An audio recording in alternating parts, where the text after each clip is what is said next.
Hi guys, last எபிசோடில் பார்த்தீங்கன்னா நம்ம ஹீரோவும் சரி ஹீரோயினும் சரி ரெண்டு பேரும் கையை பிடிச்சி நடந்து வந்துட்டு இருக்கும்போது ஒரு மிஷிரை என்னால் முடியல அப்படின்ட்டு ஹீரோயின் மூச்சு வாங்கிட்டு இருப்பா. ஹீரோவோட கையை பார்த்தீங்கன்னா அவ்வளோ டைட்டாக பிடிச்சிருப்பா. ஹீரோக்கே ஒரு மாதிரி ஆகிடும். சரி நான் வெயிட் பண்ணுறேன் அப்படின்ட்டு ஹீரோ சொல்லிட்டு இருக்க. ஹீரோயின் பார்த்தீங்கன்னா அந்த ஜடை இருக்குள்ள அவள் அப்படியே பேண்ட் எடுத்து போட்டுக்கிட்டு இருப்பா. அதெல்லாம் பார்க்கும்போது நம்ம ஹீரோ பார்த்தீங்கன்னா அவள் போடுறது விடுறதுன்னு இருக்க அப்படியே ஃபுல்லாகவே ஃப்ளாட்டாக இருப்பார். அடுத்த நாள் மார்னிங்கை தான் காட்டுறாங்க. நம்ம ஹீரோ வழக்கம் போல் ஸ்கூலுக்கு போயிட்டு இருப்பாங்க. அவங்க அம்மா தம்பி நல்லா படிப்பா அப்படின்ட்டு சொல்லிட்டு இருக்க. அவங்க போகிறதுலே தெரியுது நல்லா ரிச்சான ஃபேமிலி தான் அப்படின்ட்டு. ஹீரோ பார்த்தீங்கன்னா பாதியிலேயே இறங்கிப்பாரு. நான் இங்கே இறங்கிக்கிறேன்ட்டு. அம்மா சரி பார்த்துப்போ நல்லா படிச்சுட்டு வா அப்படின்ட்டு நம்ம ஹீரோ வழி அனுப்பி வச்சுட்டு இருக்க. ஹீரோ பார்த்தீங்கன்னா ஸ்கூலுக்கு போயிருக்க மாட்டார். நம்ம ஹீரோயினை பார்க்க தான் போயிருப்பாரு.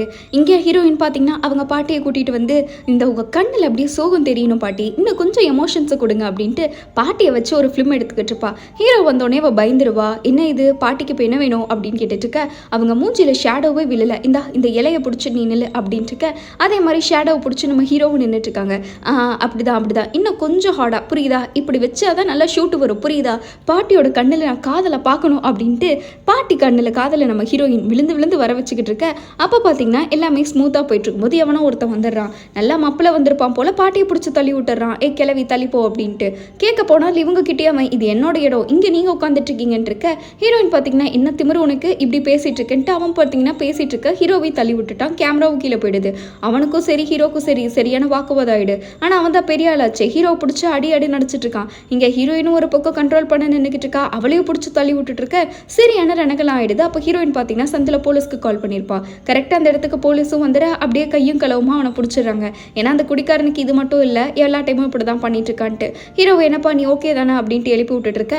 அவர் பார்த்தீங்கன்னா ஃபர்ஸ்ட் விஷயம் கேமரா உடஞ்சிச்சுன்னு தான் பார்க்குறாங்க.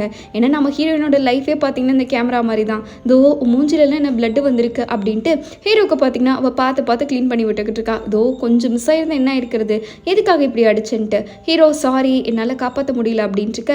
பரவாயில்ல நீ எங்காட்டி இவ்வளோ எனக்கு பண்ணி ரொம்ப தேங்க்ஸ் அப்படின்னு சொல்லிட்டு இருக்காங்க. ஹீரோ பார்த்தீங்கன்னா பேண்டேஜ் எடுத்து கேமராவை ஒட்டி ரெடி பண்ண பார்க்கலான்னு பார்க்குறாங்க. எனக்கு ஒன்று பிடிச்சிருக்கு தெரியுமா அப்படின்ட்டு இருக்க. ஹீரோ பார்த்தீங்கன்னா எனக்கு ஒன்று பிடிக்கலாமான்னு நீ தான் பெர்மிஷன் அடுத்து கொடுக்கணுன்ட்டு இருக்க. என்ன திடீர்னு இப்படி சொல்கிற, ஏன் அப்படி அப்படின்ட்டு இருக்காங்க. ஏன்னா என்கிட்ட எல்லாமே இருக்குது, பட் ஒரே ஒரு விஷயத்தை தவிர என்கிட்ட எந்த ஒரு ட்ரீமும் கிடையாது, பட் அந்த ட்ரீம் உன்கிட்ட இருக்குது, அதனால் எனக்கு ஒன்று ரொம்ப பிடிச்சிருக்கு அப்படிங்கிற மாதிரி ஹீரோயின்ட்ட இன்டைரக்டாக ப்ரப்போஸ் பண்ணுற மாதிரி இருக்குது. உங்ககிட்ட இது இருக்குல்ல அதனால தான் அப்படின்ட்டு இருக்க. ஹீரோயின் பார்த்தீங்கன்னா என்கிட்ட அவளுக்கு என்ன பேசுறதுனே தெரில, கேட்டு வாயடிச்சு போயிடுறா. நம்ம ஹீரோயின் கிட்ட கனவை தவிர ஒன்றுமே இல்லைல்ல, அதை நினச்சிட்டு அவள் உட்காந்துட்டு இருக்கா. அப்போ இவர் ஏதோ ஒரு குட்டி கிஃப்ட் மாதிரி நம்ம ஹீரோயினுக்கு கொடுக்குறாரு. என்னென்னு பார்த்தா இவ தான் ஹேர் பேண்டை தொலைச்சிருப்பாரே. அது பார்த்த உடனே நம்ம ஹீரோயின் வாங்கி போடுறா. ஹீரோ கண்ணில் அவ்வளோ சந்தோஷம், ஏதோ பெரிய கிஃப்ட் வாங்கி கொடுத்த மாதிரி. அதுக்கப்புறம் ரெண்டு பேரும் டேட்டு அது இதுன்ட்டு நிறையா லூட்டின்னு பண்ணியிருப்பாங்க. அப்படியே கிளாஸ் ரூமில் ஒரு பக்கம் என்ஜாய் பண்ணுறது என்ன, பனிஷ்மெண்ட் ஒன்றா வாங்குறது என்ன, திருடுறது கூட ரெண்டு பேரும் ஒன்றா அப்படியே திருடிட்டு போய் படம் பார்க்குறது அது என்னன்ட்டு ஒரு லைஃப்பை எப்பெல்லாம் என்ஜாய் பண்ண முடியுமோ ரெண்டு பேரும் கப்புள்ஸாக அப்படி என்ஜாய் பண்ணிட்டு இருந்திருப்பாங்க. அப்படி இருந்தவங்க இன்னைக்கு பார்த்தீங்கன்னா எலியும் பூனையை விட ரொம்ப மோசமாக இருக்காங்க. ஹீரோயின் பார்த்தீங்கன்னா ஹீரோவை பார்த்தோன்னே முதல் வேலையாக கையை பிடிச்சிருக்கிறா. இங்கே எதுக்கு வந்தேன், என் உயிரை வாங்குறதுக்கு இங்கே வந்துட்டியான் இருக்க. நான் உன்னை மிஸ் பண்ணேன் அதனால தான் வந்தேன், என்னை பார்க்கலையா என்ன, அவார்ட் வாங்கினே உனக்கு தெரியாதா அப்படின்ட்டு ஹீரோ கேட்டுக்கிட்டு இருக்கா. ஹீரோயினுக்குன்னா சரியான காண்டு. உன்னை நான் ரொம்ப மிஸ் பண்ணேன் அதனால தான் வந்தேன், ஏன் இப்படி கடிச்சிக்கிட்டு இருக்க, உனக்கு கூட அப்படி தானேன்னு இருக்க. அதெல்லாம் கனவுல கூட இல்லை, அந்த மெமரிஸ் எல்லாம் நான் எப்பயோ முடிச்சுட்டுன்னு இருக்கா. பின்னாடி வேற பார்த்தீங்கன்னா கதவு தட்டிட்டு இருக்கானுங்க. ஹீரோ வந்து பிடிச்சிட்டு இருக்க. ஹீரோயின் கதவு காண்டாயிடுது. எதுக்கு நீ இப்படி வந்து நின்றுட்டு இருக்கேன்ட்டு. ஹீரோ சரிப்பா நான் பிடிக்கலன்னு இழுத்துட்டு இருக்க. ஹீரோயினுக்கு கதவே உடஞ்சிடும் போல. இப்போ நான் ஹெல்ப் பண்ணுறதா உனக்கு ஒரே வழி புரிஞ்சு அப்படின்ட்டு அவர் பார்த்தீங்கன்னா அவ்வளோ க்ளோஸாக இருந்துட்டு இருக்காங்க. அங்கே வந்தவனுக்கு அப்படியே லோவாக கிளம்பிட்டு இருக்க. ஹீரோயினுக்கு அவனுக்கு போனோடனே முதல் வேலை தள்ளி விடுற மாதிரி தள்ளி விடுறா. பட் இவ தலையிடிச்சுக்கிறா. நான் எதுவும் பண்ணலப்பா அப்படின்ட்டு ஹீரோ டக்குன்ட்டு எடுத்தோன்னே நான் ஆல்ரெடி உன் மேலே வெறியில் இருக்கேன், இப்போ என்னை கொலை பண்ண வச்சிடாதே, இப்போ போறியா இல்லையான்ட்டு இருக்காங்க. நீ கோபத்தில் கூட அப்படியே க்யூட்டாக இருக்க, மாறவே இல்லைன்ட்டு இருக்கா. ஆனால் நீ என்னோட ஃபர்ஸ்ட் லவ் அவ்வளோதான், இப்போ உனக்கு எனக்கு ஒன்றுமே இல்லை, நான் எப்பயோ உன்னை மறந்துட்டேன் புரியுதா உனக்கு அப்படின்ட்டு ஹீரோயின் கத்திக்கிட்டு இருக்கா. அவ்வளோ வெறுத்துட்டியா என்னங்கிற மாதிரி ஹீரோ கேட்டுக்கிட்டு இருக்கா. ஆமாம் அதை நான் சொல்ல முடியாத அளவு நான் வெறுத்துட்டேன், நீ வேணால் டேரக்டர் ஆகலான்ட்டு கேட்பிருக்கலாம் அப்படின்ட்டு இருக்க. ஹீரோ பார்த்தீங்கன்னா நான் தான் ப்ராமிஸ் பண்ணல உன்னை பார்க்க வருவேன்ட்டு, அதே மாதிரியே நானும் வந்துட்டேன்ல, நீ பண்ண ப்ராமிஸை நான் நிறைவேற்றிட்டேன் ஃபிலிம் டைரக்டர் ஆகிறேன் அப்படின்ட்டு இருக்க. நம்ம இனிமேல் பார்க்காம இருக்கிறத ரெண்டு பேர்த்தோட ஃபியூச்சருக்கும் சேஃப் அப்படின்ட்டு ஹீரோயின் போறா. ஹீரோ விட மாட்டேங்கிறாரு. நீ ஏன் என்னை விட்டு விலகிறதுலேயே இருக்க, உனக்கு இன்னைக்கு கொஞ்சம் மூளை அதிகமாக வேலை செஞ்சிருக்குன்னு நினைக்கிறேன் இருக்க, தள்ளி போடா அப்படின்ட்டு ஹீரோயின் பார்த்தீங்கன்னா தள்ளி விட்டுட்டு போறா. எனக்கு தெரியும் நீ இப்படிதான் பிடிவாத பிடிப்பா அப்படின்ட்டு ஹீரோ பார்த்தீங்கன்னா நம்ம ஹீரோயின் பின்னாடி போயிட்டு இருக்காங்க. இங்கே இவங்களோட லூட்டி ஒரு பக்கம் போயிட்டு இருக்க. ஹீரோயின் எங்கே போறா அப்படின்னா அவளுக்கு ஒரு பெஸ்ட் ஃப்ரெண்ட் இருப்பான், அவன் பேர் ஜெயின்ட்டு. அவனோட வீட்டுக்கு தான் போறான். போன உடனே நம்ம ஹீரோயின் பார்த்தீங்கன்னா இன்னைக்கு நான் சரக்கடிக்க போறேன், ஃப்ரைட் சிக்கன் சாப்பிட போறேன் போகிறேன் அப்படின்ட்டு அவள் ஃப்ரெண்டை போய் உயிரெடுத்துட்டு இருக்கா. என்னாச்சு உனக்கு, இன்னைக்கு நீ ஒரு மாதிரி பேசிக்கிட்டு இருக்க அப்படின்ட்டு இருக்க. ஹீரோயின் நடந்த எல்லா கதையும் சொல்லியிருப்பா. எனக்கு எப்போ சந்தோஷமாக இருந்தாலும் இந்த ஃப்ரைட் சிக்கன் சாப்பிடுவேன்ல, ஆனால் இன்னைக்கு எனக்கு ரொம்ப சுகமாக இருக்குது, அதனால தான் நான் ஃப்ரைட் சிக்கன் சாப்பிட்ருக்கேன்ட்டு ஹீரோயின் நல்லா அழுத்து எழுதி ரசிச்சு சாப்பிட்ருக்கா. அவனும் பார்த்துட்டு என்ன எடிட்னா பண்ணிக்கிட்டு இருக்கியா என்ன அப்படின்ட்டு அவன் ஃபோட்டோவுக்கு கேட்டுக்கிட்டு இருக்கா. ஆமாம், நீ பேசாமல் ஒரு நல்ல ஆக்டராக ட்ரை பண்ணலாம்ல அப்படின்ட்டு இருக்கா. அவன் பார்த்தீங்கன்னா கிட்டத்தட்ட ஒரு டெலிவரி பாய் வேலை பார்த்துட்டு அப்படியே இந்த சைட் பை சைட் எடிட்டிங்கு ஆக்டிங்ட்டு அந்த மாதிரி பண்ணிட்டு இருக்கிறவன் ரொம்ப கஷ்டப்பட்டுட்டு இருக்கான். நீ இவ்வளோ மெச்சூராக இருக்க, ஆனாலும் பாரு உனக்கு எப்படி இருக்குன்னு இருக்க. ஆமாம், எனக்கு ரொம்ப கஷ்டமாக இருக்குது அப்படின்ட்டு ரெண்டு பேரும் அவங்களோட கஷ்டத்தை புலம்பிக்கிட்டு இருக்காங்க. நான் கூட எவ்வளவோ பாவம் தெரியுமா அப்படின்ட்டு ஹீரோயின் சொல்லிட்டு இருக்க.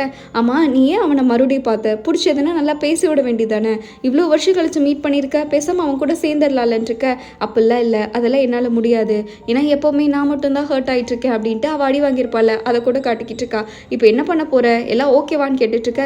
அது எனக்கு தெரியல, ஆனால் நான் எப்படி இருக்க போகிறேன்னு எனக்கு தெரியல, என்ன பண்ணுறதுன்னு தெரியலன்ட்டு ஹீரோயின் புலம்பிக்கிட்டு இருக்கா. ஆனால் நீ மட்டும் இல்லைன்னா என் லைஃப்பில் நான் ரொம்ப கஷ்டப்பட்டிருப்பேன் தெரியுமா, ஏன்னா அவன் என்னோட ஃபர்ஸ்ட் லவ்வாக இருக்கலாம், என்னோட கஷ்டத்துலலாம் நீ தானே கூட இருந்த, ரொம்பவே தேங்க்ஸ் அப்படின்ட்டு இருக்க. அவனுக்கு ஒரு மாதிரி ஆயிடுது இதெல்லாம் கேட்கும்போது. ஒருவேளை நானும் அவனும் மறுபடியும் மீட் பண்ணால் என்ன வருது, எனக்கு ரொம்பவே பிடிக்கல அவனை, எனக்கு என்ன பண்ணுறதுனே தெரில, ஒரு மாதிரி அன்கம்ஃபர்டபுளாக இருக்குன்ட்டு இருக்க. விடு விடு பார்த்துக்கலான்ட்டு ஃப்ரெண்டு ஒரு மாதிரி சொல்லிக்கிட்டு இருக்கான். ஹீரோயின் பேசுறதுல அப்படியே ஒரு மாதிரி லுக்கை விட்டு கேட்டுக்கிட்டு இருக்க. அடுத்து நம்ம ஹீரோவை தான் காட்டுறாங்க. அவர் பார்த்தீங்கன்னா அவங்க டேரக்டர் இருக்காங்களே, அவங்க கூட என்னென்னலாம் நடந்துச்சு இந்த கொரியாலங்கிற மாதிரி மீட் பண்ணி பேசிக்கிட்டு இருக்காங்க. அப்படியா, ரொம்ப ஜாலியாக இருப்ப போலன்ட்டு ரெண்டு பேரும் கலாய்ச்சிட்டு இருக்க. அட நீங்கள் ஏன் இங்கே வேலை, நம்ம பீப்புளெலாம் என்னை எப்படி நினைப்பாங்கன்னு கூட தெரில, வெளியே இருந்து வந்திருக்கேன்ல, எனக்கும் கொஞ்சம் செட் ஆகிறதுக்கு டைம் ஆகுது அப்படின்ட்டு இருக்கா. அங்கே ஒரு பொண்ணு பார்த்தீங்கன்னா ஹீரோ பேரை சொல்லி கழுவி ஊற்றிட்டு போகிறத பார்த்துட்டு இருக்காங்க. ஹீரோ யாரா இவங்கிற மாதிரி அந்த பொண்ணு மறைச்சு பார்த்துட்டு இருக்க. அந்த பொண்ணு ஒரு கிட்டத்தட்ட ஒரு ஆக்டர் மாதிரி தான் போல, பட் இருந்தாலும் நம்ம ஹீரோ அவனா பெரிய இவனா, வந்த உடனே அவனுக்கு அவ்வளோ இது கொடுக்குறாங்க அப்படின்ட்டு அந்த பொண்ணு நம்ம ஹீரோவை பற்றி வைத்தறிச்சலில் பேசிக்கிட்டு இருக்கா. என்னதான் இருந்தாலும் சரி, நீங்கள் உங்கள் ஃபேஸை அப்படியே டென்ஷனாகி அழகாக்கிக்காதீங்க, கொஞ்சமாச்சு ரிலாக்ஸாக இருங்க அப்படின்ட்டு இருக்க. அதெல்லாம் இல்லை, நான் என்னோட லைன்ஸ் எல்லாம் கரெக்டாக தான் படிக்கிறேன், இருந்தாலும் அவனுக்கு தான் கண்ணு தெரிய மாட்டேது அப்படின்ட்டு அந்த பொண்ணு ஹீரோக்கு ஏதோ ஆடிஷன் கொடுத்துருக்கும் போல, ஹீரோ ரிஜெக்ட் பண்ண காண்டில் அந்த பொண்ணு ஹீரோவை பற்றி பேசிக்கிட்டு இருக்காங்க. சரி விடுங்க, அவருக்கு தான் அறிவில்லாமல் இருக்குது, நீங்கள் என்ன பண்ணிட்டு இருக்கீங்க அப்படின்ட்டு இருக்க. நான் எங்கள் அம்மாட்ட சொல்ல போகிறேன், இதுக்கு மேலே முடியாது அப்படின்ட்டு இருக்காங்க. முடியாதுன்னா என்ன அர்த்தம்ன்ட்டு ரெண்டு பேரும் பேசிகிட்டு இருக்கா. ஹீரோ அந்த இடத்த விட்டு டைட்டாக கிளம்பிடுறாரு. அங்கே அவர் காஃபி குடிக்கலான்ட்டு வேற ஒரு காஃபி ஷாப்புக்கு போயிட்டு இருக்கா. அங்கே ஏதோ டெலிவரி பாய் நின்றுட்டு இருக்கான். இந்த மாதிரி எனக்கு கேப்பச்சினோ ஒன்று அப்படின்னு சொல்லிட்டு இருக்க. திரும்பி பார்த்தா நீயா அப்படின்னு கேட்குறான். யாராது அப்படின்ட்டு ஹீரோ பார்க்குறாரு. பார்த்தா தான் ஹெல்மெட்டை கட்டினாதான் தெரியுது அது ஜெய் அப்படின்ட்டு. பார்த்த உடனே ஹீரோக்கு ஷாக்கு. டே ஜெய், எப்படா இருக்க, இன்னும் அதே மாதிரி நல்லா சிகப்பா அழகா கொழுன்னு இருக்கியடா அப்படின்ட்டு இருக்க. நான் இந்த மாதிரி ஃபிலிம் டைரக்டர் ஆகிட்டா தெரியுமான்னு இருக்கான். பார்த்தன்ட்டு ஜெய் பார்த்தீங்கன்னா மூஞ்சில் அடிச்ச மாதிரியே பேசிட்டு இருக்கான். என்னடா ஆச்சு உனக்கு, முதல்லலாம் என்கிட்ட நல்லா பேசிட்டு இருந்தேன், இப்போ இப்படி பேசிட்டு இருக்கேன் இருக்க. ஆமாம், இப்போ நான் ஹீரோயினும் நானும் தான் க்ளோஸு, அதனால நான் அவள் பக்கம் தானே சப்போர்ட் பண்ணணும் அப்படின்ட்டு இருக்கான். இன்னும்மா நீங்கள் ரெண்டு பேரும் அவ்வளோ க்ளோஸாக பேசிக்கிட்டு இருக்கீங்க அப்படின்ட்டு இருக்க.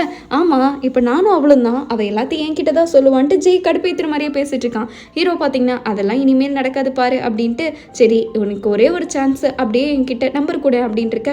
வாய்ப்பே இல்லைன்னு இருக்கான். அப்போ நான் எப்படா உங்ககிட்ட இருந்து வாங்குறது அப்படின்ட்டு இருக்க. நீயே வேணும்னா ட்ரை பண்ணிக்கோ, ஏன் நீ வளர்ந்த பையன் தானேட்டு இருக்க மாதிரி ஜெய் பார்த்தீங்கன்னா நான் கிளம்புறேன், நீ பார்த்து என்னமோ பண்ணிக்கோ அப்படின்ட்டு ஹீரோ கிட்ட மூஞ்சில் அடிச்ச மாதிரி பேசிட்டு போயிடுறான். ஹீரோ கிட்ட போயின்னு அவன் பில் பே பண்ணலாம் நின்றுட்டு இருக்க. கரெக்டாக ஹீரோயின் கூப்பிடுறா. ஹீரோக்கு பார்த்தீங்கன்னா வயிறு எரியுது. ஹீரோயின் பார்த்தீங்கன்னா இந்த மாதிரி ஒரு இடத்துக்கு வா பிளேஸ்ன்னு சொல்லிட்டு இருக்க. ஓ அங்கேயா, சரி இரு நான் வந்துடுறேன்ட்டு இவன் பேசிகிட்டே போயிட்டு இருக்க. அந்த பிளேஸ் என்னன்ட்டு ஹீரோ பார்த்தீங்கன்னா காதில் அப்படியே ஒட்டு கேட்டுறான். இன்னொரு பக்கம் அவன் டெலிவரி கொடுக்க தானே போயிருப்பான். இங்கே ஒரு லேடி உட்காந்துக்கிட்டு இருக்காங்க. இவங்களும் பார்த்தீங்கன்னா பெரிய ஸ்டார் தான் போல, உட்காந்துட்டு இந்த மாதிரி அவங்க ஆர்டிஸ்ட் வரல அப்படின்ட்டு இருக்க. அந்த ஆள் வந்தால் தான் இன்றைக்கி ஷூட் எடுக்க முடியும், அவர் வரல, இந்த மாதிரி சின்ன ஆக்சிடென்ட் ஆகிடுச்சுங்கிற மாதிரி சொல்கிறாங்க. இப்போ என்ன பண்ணுறது, அர்ஜென்ட்டாக ஒரு ஷூட்டுக்கு ஆள் தேவையே அப்படின்ட்டு இருக்க. இந்த லேடி வேறு யாரும் இல்லை, ஹோட்டலில் கழுவி ஊற்றிட்டு இருந்தாங்களா அவங்க தான் வந்து அவங்க வெயிட் பண்ணிக்கிட்டு இருக்காங்க. இன்னும் 2 மணி நேரம் ஆகும்ட்டு. அது வரைக்கும்லாம் வெயிட் பண்ணிட்டு இருக்க முடியாதுன்ட்டு இவங்க கடுப்பில் சுற்றிட்டு இருக்க. கரெக்டாக அந்த இடத்துக்கு டெலிவரி பண்ணுறதுக்கு தான் நம்ம ஜெய் வந்திருக்கான். இப்போ இவங்களுக்கு பார்த்தீங்கன்னா லவ் அட் ஃபர்ஸ்ட் சைட்டுங்கிற மாதிரி அவனை பார்த்தோன்னே பிடிச்சிருது. அதுவும் கரெக்டாக அந்த லைட்டுக்கு இவன் வேற நல்லா மின்னிக்கிட்டு இருக்க. நமக்கு ஆள் கிடைச்சாச்சு, இப்போவே ஷூட்டுக்கு ரெடி பண்ணுங்க அப்படின்ட்டு ரெடி பண்ணிடுறாங்க. அங்கே ஜெய்கிட்ட போயிட்டு நீ ஃப்ரீயாக இருந்தால் இன்னைக்கு என் கூட ஷூட்டிங் வரியா, ஓகேவா, உனக்கு நல்ல பே கொடுக்குறேன் அப்படின்ட்டு இருக்க. ஜெய்யும் பார்த்தீங்கன்னா இந்த மாதிரி மாடலிங்னா ஒரு ஆசை வரும்ல, அதே மாதிரியே சரி ட்ரை பண்ணலாம் அப்படின்னு பண்ணிட்டு இருக்கான். அவனுக்கும் ரெடி பண்ணுறாங்க, எல்லாம் பக்காவாக ரெடி பண்ணுறாங்க. அந்த ப்ரொஃபஷனலையே மிஞ்சிட்டு போங்கிற மாதிரி தான் அந்த லேடி வாயை பொழுது பார்த்துக்கிட்டு இருக்கா. அங்கே ஜெய் வந்தோடனே சரி இவங்க 2 பேரும் இந்த ட்ரிங்க்ஸ் பண்ணுற மாதிரி தான் ஒரு ஷாட்டு. என்னோட பேர் நான் ஜெய் அப்படின்னு சொல்லிட்டு இருக்கா. அப்படியா, என்னோட பேர் அனவல் அப்படின்ட்டு அந்த பொண்ணு அவளோட பேரை இன்ட்ரடியூஸ் பண்ணிக்கிறா. அப்படியா அப்படின்ட்டு இருக்க. அவங்க 2 பேரும் பேசிக்கிட்டு இருக்காங்க. பட் அவனுக்கு பார்த்தீங்கன்னா இந்த அனவல் ஒரு ஆக்டர், இருந்தாலும் அவள் அவ்வளோலாம் தெரியாது போல. இருந்தாலும் பரவாயில்ல, இங்கிட்ட இந்த ஒரே ஒரு ஷார்ட்ஸ் மட்டும் பண்ணு, அதுக்கப்புறம் நம்ம 2 பேரும் ஃப்ரீ ஆயிடலான்ட்டு. கண்டிப்பாக உனக்கு என்ன ரொம்ப பிடிக்கும்னு நினைக்கிறேன் அப்படின்ட்டு சிரிச்சிட்டு இருக்கா. இல்லை எனக்கு உங்கள் குரூப்லேயே கரீனான்னு ஒருத்தவங்க இருந்தாங்களே அவங்கள தான் ரொம்ப பிடிக்கும், நான் அவங்களோட பெரிய ஃபேன் அப்படின்ட்டு இருக்கான். ஓ அப்படியா, அதிசயம், அவளுக்கெல்லாம் ஃபேனே இருக்காதுங்கிற மாதிரி இவ வைத்தறிச்சல சரின்ட்டு ஃபோட்டோ ஷூட்டை ஸ்டார்ட் பண்ணிடுறாங்க. இவ்வளோ பாஸ் கொடுக்குற அவனும் போஸ்ட் கொடுக்குறேன்ட்டு 2 பேரும் அப்படியே மாடலிங்காக பண்ணிக்கிட்டு இருக்காங்க. அவனுக்கு ஃபஸ்ட்டு ஸ்டார்டிங்கில் பார்த்தீங்கன்னா நர்வஸாக இருக்குது. போக போக அவனும் பார்த்தீங்கன்னா போஸ் எல்லாம் செமையாக கொடுக்க ஆரம்பிச்சிட்டான். பட் இது ஃபுல்லாமே அந்த லேடி இருக்காங்களா அனபெல், அவளை மட்டும் தான் டிபெண்ட் பண்ணியிருக்கோம். இவன் சும்மா சைட் போஸ்ட் மாதிரி தான். அங்கே அவன் உட்காந்துக்கிட்டு இருக்க இந்த மாதிரி அவளை பற்றி கூகுள் எல்லாம் சர்ச் பண்ணுறா, ஒரு பெரிய ஆக்டருங்கிற மாதிரி தான் வருது. இன்னொரு பக்கம் அவள் வந்து இந்த நம்ம எடுத்த ஃபோட்டோ ஷூட்டு என்னோட சைனில் நான் என் ஃபேன்ஸ்க்கு தான் போடுவேன், அதனால் உனக்கு ஃபோட்டோ மட்டும் கொடுத்துட்டு போகிறேன் அவள் பாட்டுக்கு சிரிச்சிட்டு கிளம்ப. இவன் மாடி மேலே வந்து அவளோட ஃபோட்டோவையே பார்த்தீங்கன்னா வச்சு கண்ணுவாங்க பார்த்துக்கிட்டு இருக்கான். ஏன்னா இப்போ அவளுக்கு அவனை பிடிச்சிருச்சு போல. அப்படியே இவன் உருகிட்டு இருக்க. இங்கே நம்ம ஹீரோவை தான் காட்டுறாங்க. அவர் பார்த்தீங்கன்னா இந்த செகண்ட் ஹேண்ட்லலாம் இந்த வீடியோ டேப்ஸ் எல்லாம் செல் பண்ணுவாங்களே அந்த மாதிரி உட்காந்து சர்ச் பண்ணிக்கிட்டு இருக்காரு. ஏன்னா மேபி ஹீரோயின் இந்த வேலையெல்லாம் பண்ணுவான்னு இவருக்கு தெரியுதோ இல்லையோ, இவர் நினச்ச மாதிரியே ஹீரோயின் பார்த்தீங்கன்னா அவள் பேரில் போட்டு செல்லு டேப்பை விற்கிறேன்னு தான் போட்டிருக்கா. அதாவது இந்த சிடி இருக்குல்ல, அந்த மியூசிக் மட்டும் கேட்குற மாதிரி அந்த டேப்ஸ் எல்லாம் ஹீரோயின் உட்காந்து க்ளீன் பண்ணிக்கிட்டு, ஐயோ என்னடா இது போகவே மாட்டேது, எப்படியாச்சும் நான் விற்கணுமேன்ட்டு இருக்க. ஹீரோ பார்த்தீங்கன்னா இந்த மாதிரி விற்பீங்களா அப்படின்ட்டு மெசேஜ் போடுறாரு. ஹீரோயின் இல்லை நான் சோலவாக கொடுக்கறது இல்லை, என்கிட்ட பல்காக தான் இருக்குது, அது எல்லாத்தையும் சேர்த்து தான் வாங்கணுன்ட்டு இதான் சாக்குன்ட்டு ஹீரோயின் பார்த்தீங்கன்னா தள்ளி உள்ளான்ட்டு முடிவு பண்ணிட்டான். சரி பட் நான் ஸ்ட்ரைட்டாக டீல் பண்ணுவேன், நீங்கள் என்னை நேரில் வந்து பார்த்து கொடுங்க அப்படின்ட்டு ஹீரோ ஒரு கண்டிஷன் வைக்கிறாரு. இது என்னடா புதுசாக இருக்குது அப்படின்ட்டு ஹீரோயினும் சரி போயிடலாம், ஏன்னா பல்காக காசு கிடைக்குதுலன்ட்டு பாவம் தூக்க முடியாமல் பையன் ஸ்டெப்ஸில் தூக்கிட்டு போயிட்டுருக்கா. மேலே இவ்வளோ படியேறி போகிறா. மேலே போனால் ஹீரோ நின்றுட்டுருக்கான். இவளுக்கு தான் எடுத்தா பாருங்க ஒரே சைடு, இவன் எதுக்கு இங்கே நின்றுட்டுருக்கான், நம்ம பேசாமல் ஹேர் ஸ்டைல்லாம் மாற்றிக்கிட்டு அப்படியே போயிடும்ன்ட்டு ஏதோ ஜாம்பி வந்த விளையாட்டு நம்ம ஹீரோயின் நடு ரோட்டில் நடந்து போயிட்டுருக்கா. எக்ஸ்கியூஸ் மீ, நீங்கள் தான் இந்த டேப்பில் விற்கிறீங்களா அப்படின்னு ஹீரோ கேட்க கரெக்டாக திரும்பினா ஹீரோயின், ஹீரோக்கு தான் ஆல்ரெடி தெரியுமே, தெரியாத மாதிரியே வித்துட்ருக்காங்க, நான் இந்த மாதிரி உனக்கெல்லாம் கொடுக்கவே மாட்டேன், என்ன ஆனாலும் பரவாயில்லன்ட்டு ஹீரோன்னு தெரிஞ்சோடனே விற்க மாட்டேன்ட்டுருக்கா. ஆனால் நான் எனக்கு தேவைன்ட்ருக்க, இதை வச்சு நீ என்ன பண்ண போறேன்ட்ருக்கா, அதெல்லாம் உனக்கு தேவையில்லை, எனக்கு இது வேணும் அவ்வளோதான் அப்படின்ட்டுருக்கா. நீ எதுக்கு இப்போ விற்கிற, உனக்கு தான் அது ரொம்ப பிடிக்குமே அப்படின்ட்டு ஹீரோ பார்த்தீங்கன்னா இப்போ விற்கிற அளவுக்கு என்ன ஆச்சுன்னு கேட்டுட்ருக்க. இதெல்லாம் சும்மா வீட்டில் தூசி அடிச்சு தானே இருக்கும் அப்படின்ட்டு இருக்காங்க. ஆனால் உனக்கு இது ரொம்ப பிடிக்குமேன்ட்ருக்க, இப்போ எல்லாமே மாறிடுச்சு, பிடிச்சது மட்டும் அப்படியெல்லாம் இருக்காதுல்ல அப்படின்ட்டு இருக்காங்க.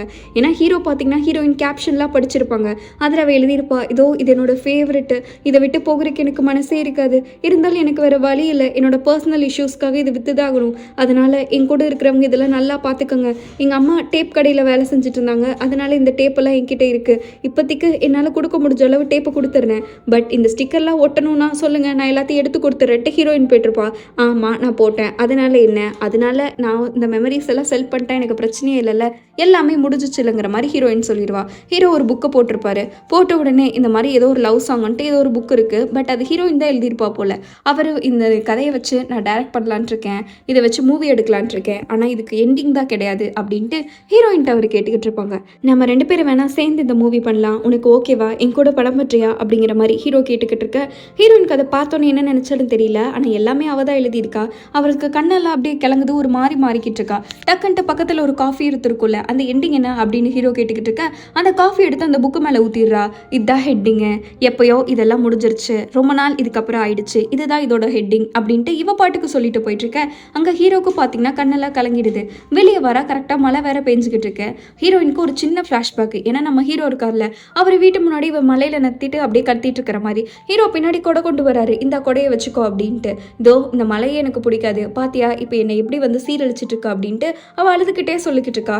ஏன்னா உன் வீட்டு முன்னாடி நான் 15 நாள் இந்த மலையில நின்றுட்டு இருந்தேன், எவ்வளோ டைம் உன்னை கூப்பிட்டுருப்பேன் தெரியுமா, நீ நாளைக்கு வருவேன்ட்டு, அவ்வளோ மழை பெஞ்சாலும் நான் என் வீட்டுக்கு போக மாட்டேன், அங்கே நின்று உன் பேரை தான் நான் கத்திட்டு இருந்தேன், அப்போ நான் எவ்வளோ பாவப்பட்டிருப்பேன்ல, ஆனால் இப்போ நீ திடீர்னு வந்து நிற்கிற, ஒரு கில்ட்டு கூட இல்லாமல் எனக்கு எப்படி இருக்கும், நீ கொஞ்சம் கூட கில்ட் இல்லாமல் வாழ்ந்துட்டுருக்க, ஆனால் நான் அனுபவிச்சுட்ருக்கேன், நீ என்னோட ஃபர்ஸ்ட் லவ்வாக இருக்கலாம், இதுக்கு மேலே நீ என் கூட வந்தனா என்னோட ரிக்ரெட்டாக மாறிடுவேன், அது நான் வரக்கூடாதுன்னு நினைக்கிறேன், நீ ஆல்ரெடி இப்போ என்னோட ரிக்ரெட்டாக தான் இருக்க, நான் கூட அந்த பழைய நாளுக்கு போனால் கண்டிப்பாக நான் மாற்றிடுவேன்ட்ருக்கேன். ஃப்ளாஷ்பேக் அப்படியே கொஞ்சம் கொஞ்சமாக ஃப்ளாஷ் ஆகிட்டுருக்கு.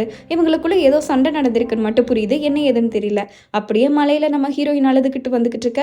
அங்கே நம்ம ஹீரோ பார்த்திங்கன்னா அப்படியே நின்றுட்டு மலையில் நம்ம ஹீரோயினை போகிறதையே திரும்பி பார்த்துட்டு ஒரு லுக்கு விட்டுட்டுருக்கன்ட்டு அதோட இந்த எபிசோட முடிக்கிறாங்க. எப்படி கைஸ், அடுத்த எபிசோடில் தான் ஹீரோயினோட ஸ்டோரியை அவ்வளோ அழகாக சொல்லியிருப்பாங்க பாருங்கள். அந்த ஃபைட்டை விட கதை ரொம்பவே இன்ட்ரெஸ்டிங்காக இருக்கும். அதெல்லாம் பார்க்கணுன்னா மறக்காமல் சப்ஸ்கிரைப் பண்ணிக்கோங்க. வீடியோ பிடிச்சிருக்கா இல்லையா அப்படின்னு மறக்காமல் கமெண்ட் பண்ணிட்டு போங்க. அடுத்து ஒரு பக்கமான எபிசோடில் மீட் பண்ணுவோம். அது வரைக்கும் பை ஸ்வீட்டீஸ்.